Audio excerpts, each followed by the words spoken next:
Hey guys, I am outside today enjoying the beautiful weather. I have been trapped inside of work all day, so I'm taking advantage of this beautiful Texas weather before the cold front comes tomorrow. So I just wanted to go over a few things about keto, a few basic things, a few things about my page, about my Instagram, kind of a disclaimer. So first off, I have been keto for about a year.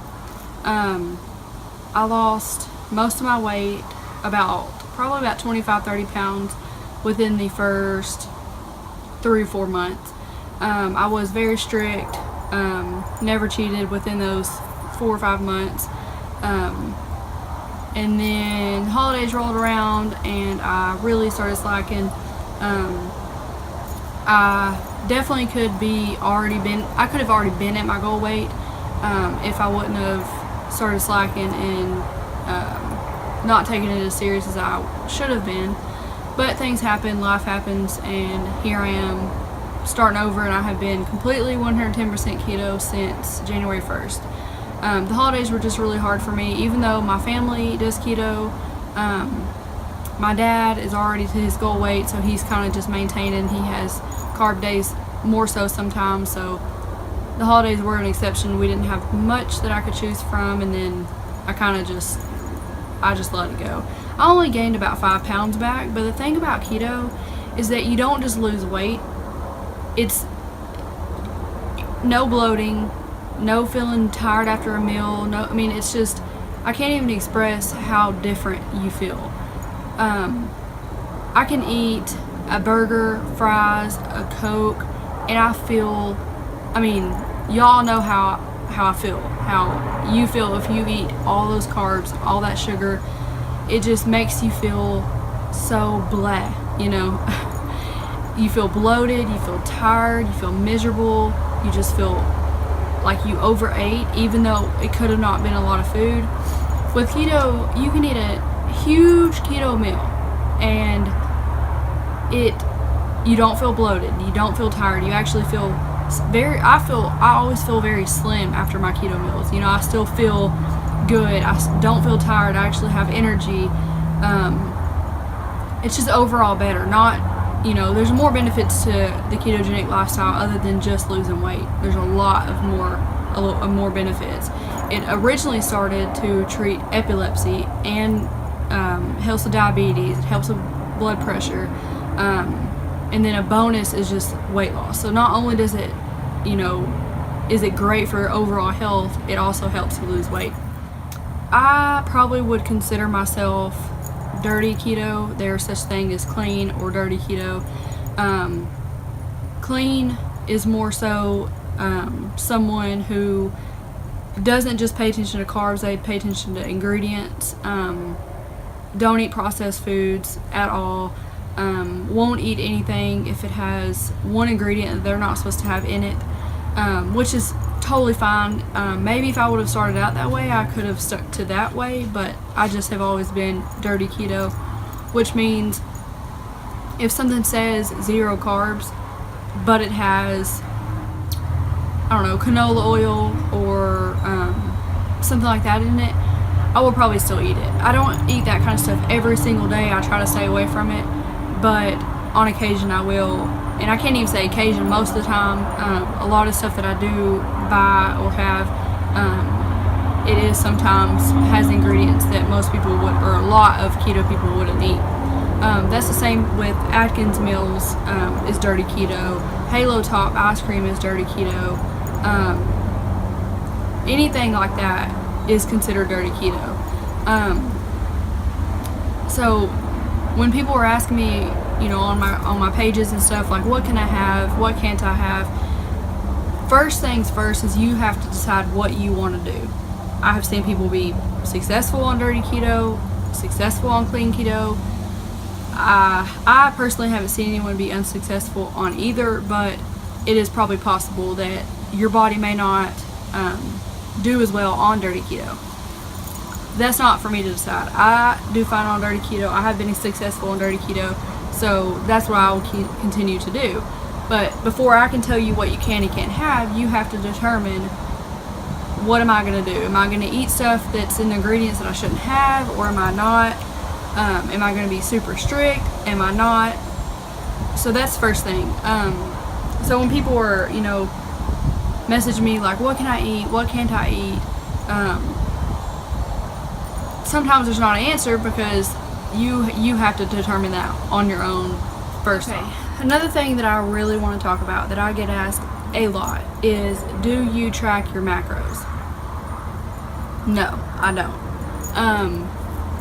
In the very beginning, I did, because I was new to it. I didn't know much about it. I wasn't familiar with keto like I am now. But to just be honest, just really cut, dry, honest, it is too much for me. Stresses me out. It makes keto, to me, an unrealistic lifestyle if you have to track every single day. Now, if it works for you, then it works for you, and if you enjoy doing it, that's different.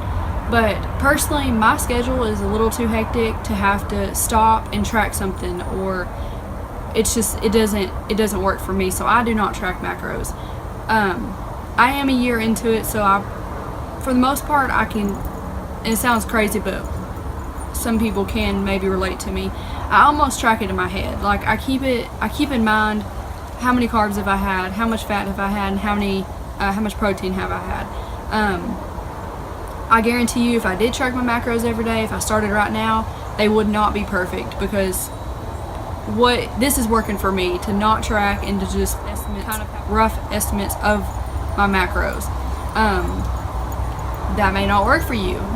Keto is just finding out about what works for you and what doesn't. And this is going to sound so rude, and I mean, I don't know. It has to be said. I'm not meaning it rude. I don't mean it hateful. I know how I felt when I was just first starting out. But my biggest pet peeve is when someone messages me asking, tell me all about keto. What can I eat? What can't I eat? What is keto? Is it just no bread? Like, do you know that when I found out about keto, I researched for days, and I mean probably a week. Pinterest, Google, YouTube, I did it all, and I'm no expert, and that's for sure. And everything I'm saying in all my videos is just my personal opinion and my personal experience. But put in the work yourself. Don't be lazy and just want someone to walk you through it, because I'm not going to do that. I will guide you in the right directions of resources, and I will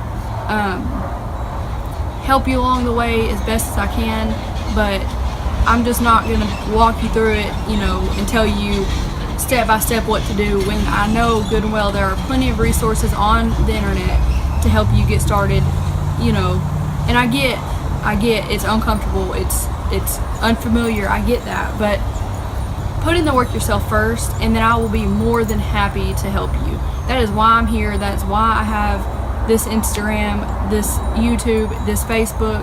This is why I put so much time into this. I put a lot of time into, just taking pictures of my food and putting it on Instagram is enough. And I do that. I do most of this a lot for myself also, but a big reason is I want to inspire people and I want to help people. But all I ask is for you to put in a little work yourself, and then I will happily walk you through anything else you need to know. But learn the basics, learn how keto works, learn what keto is, and learn the basics, the basic food to eat and not eat. But when someone messages me saying, is it just no bread? Then I know good and well that you have not researched it yourself. And like I said, I don't mean that rude. I just mean that to be honest with you. And if you don't get a response from me, it's probably because of that. And I get messages every single day, all day, of people asking me those questions. And I don't want to seem rude or like I'm not trying to help, but it is a lot for me too. My three biggest things and suggestions for starting keto would be, number one, first and foremost, research. Learn about it, get to know it, figure out what it is, figure out what it does to your body. just research before you even start it, before you even decide this is day one. You need to spend at least a day doing your research, okay? I can't tell you enough how much more successful you will be when you know how keto works, what it does to your body, what process does it put your body through. You'll be much more successful. So number one, easiest thing is just to research it. Number two, clean out your house. I know some people it is hard, and I can't say, my boyfriend does do this with me, so it's easier for me to say this, although people have kids and spouses that don't do keto. But if the temptation is there in your most vulnerable times, the beginning is going to be hard. You're going to cheat, you're going to break down, you're going to eat stuff you're not supposed to if it's there. This is just my personal experience and my personal opinion. You may not be that way. You may have, a stronger will than me, but I do not. If it is in my house, I will eat it. Won't plan on it. It will just be there. I'll pick it up, I'll eat it, and you're kicked out of ketosis. Just like that.